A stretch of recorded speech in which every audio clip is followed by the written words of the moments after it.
Huawei Harmony OS 2.0 is official. What's up guys? So after the initial announcement of the Harmony OS 1.0, Huawei has moved things to the next level by finally announcing the Harmony OS 2.0 for many devices including smartphones today at HTC 2020 in China. Huawei says that Harmony OS 2.0 it's not just a software, it's a complete ecosystem, meaning it's not only for phones, tablets and watches, but it's also for kitchen appliances, literally everything that can run software. From your smart fridge to your smart TV, Harmony OS can be applied to everything. It's made by using an adaptive framework, which means that developers will only need to make their applications once, and that one application can be used for phones, watches, tablets. It's all super optimized, and I think it's going to be very convenient to build application for this software. Huawei says that they currently have 1.8 million developers from around the world building stuff for HMS services, which includes Huawei's own app gallery store and some other services. It took them a while to have that many people on board, and now they can actually take full step in releasing the Harmony OS 2.0 for their smartphones. Yes, all existing Huawei phones that are running EMUI 11, which was by the way announced today as well, they all can be updated to the Harmony OS 2.0, and Huawei has said that their first smartphone with Harmony OS 2.0 will come officially in 2021. They further explained that Harmony OS 2.0 has the highest security certification, which is CCEAL 5+. They further confirmed that the first beta of the Harmony OS 2.0 will be made available for watches and smart TVs, whereas for smartphones it's coming in December 2020. So if you're a developer, it is an open source software. Anyone can work on this project, and of course, this software is not just for Huawei phones. Pretty much any smartphone manufacturer can use Harmony OS. So just like Android, they have made this completely open source, but then again, it's not going to be coming with Google services. Now, they didn't show off how the Harmony OS 2.0 will look in terms of, on a smartphone, but rumor says that the look and feel will be very similar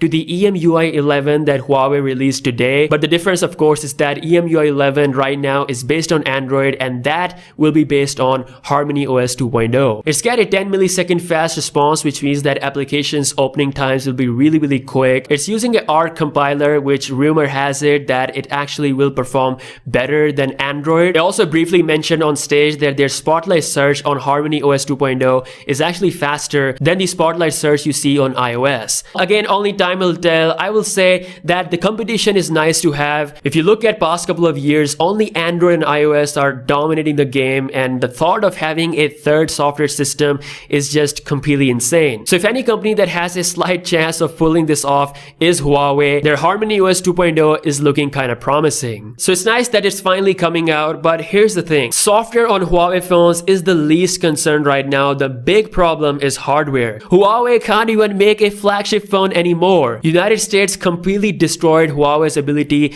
to make a proper high-end flagship phone. First, they took away Google services, and despite that, Huawei still continued to ship phones with their open Android version, but then they took away their ability to make flagship processors. And now, believe it or not, they're even taking away their ability to have flagship displays. After September 15th, any company who uses US-based technology won't be allowed to work with Huawei, which means Samsung and LG won't be allowed to do business with Huawei. They won't be allowed to sell their OLED displays, not even RAM and memory and some other hardware things. Without a flagship processor or having the latest OLED display, they cannot survive in the flagship game. Which means not only Huawei Mate 40 is the last phone to have a Kirin flagship processor, but it could also very well be the last flagship from Huawei ever. Recently, Qualcomm tried to get a license to ship its Snapdragon chips to Huawei, but so far, US has no reply for that. Samsung Display has appealed to US as well, but they have also not received any reply. US has single-handedly destroyed Huawei, which is why we're hearing in the news that Huawei might actually exit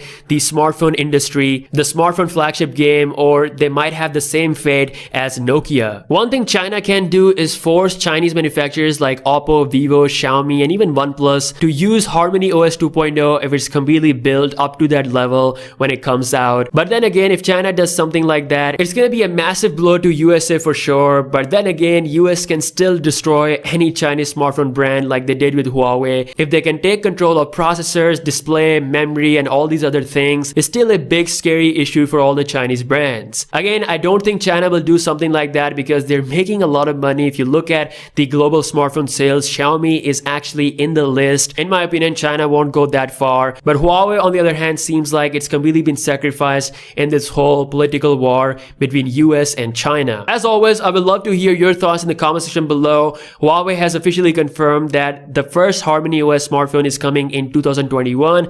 If US doesn't allow Qualcomm to sell chips to Huawei, then it's most likely going to be a mid-range phone which might still be sold in China. Again, we'll see what's gonna happen in the future. As always, subscribe to the channel if you're new here, and I'll see you in the next one. Peace out.